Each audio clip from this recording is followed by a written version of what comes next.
మరి మేము ఎంతకాలం ఇలా పోరాడాలి చెప్పండి? స్కూలుకు వెళ్ళి చదువుకోమని పిల్లల్ని స్కూలుకు పంపిస్తే కీచకంగా అత్యాచారం చేసి హత్య చేసిన వాళ్ళని శిక్షించండి ముద్దాయిలంటే. మీకు ఎందుకు అంత ప్రేమిస్తున్నారు ముద్దాయిలను?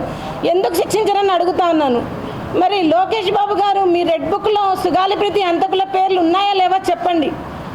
ఎందుకు ఇంత నిర్లక్ష్యం ప్రభుత్వానికి గిరిజనులంటే చెప్పండి అని అడుగుతా ఉన్నాను. మరి నేను ఈడ్చుకుంటూ ప్రతి ఆఫీస్ చుట్టూ నేను నా కూతురు గురించి చెప్తున్నానే, మరి ఒక్కరన్నా స్పందించడం లేదు ఎందుకు? ప్రతిపక్షంలో ఉన్నప్పుడు సుగాలిప్రీతి కేసు గుర్తున్నప్పుడు అధికారంలోకి వచ్చిన తర్వాత ఎందుకు మీకు గుర్తుకు రాదని నేను అడుగుతున్నాను. మీరు న్యాయం చేయలేరా? చేస్తారా చెప్పండి. ఒకవేళ న్యాయం జరగని పక్షంలో నిజంగానే మంగళగిరి పార్టీ ఆఫీస్ దగ్గర, జనసేన పార్టీ ఆఫీస్ దగ్గర నేను ఆమరణ నిరాహార దీక్ష కూడా మేము పూనుకుంటాము. ఎందుకంటే ఒక తల్లిగా నా బాధ నా కూతురికి మనశ్శాంతిని కలిగించాలా. ఆ మనశ్శాంతి కలిగించడానికి నేను ఎంత దూరమైనా పోరాటం చేస్తానని మీడియా ముఖంగా తెలియజేస్తున్నాము.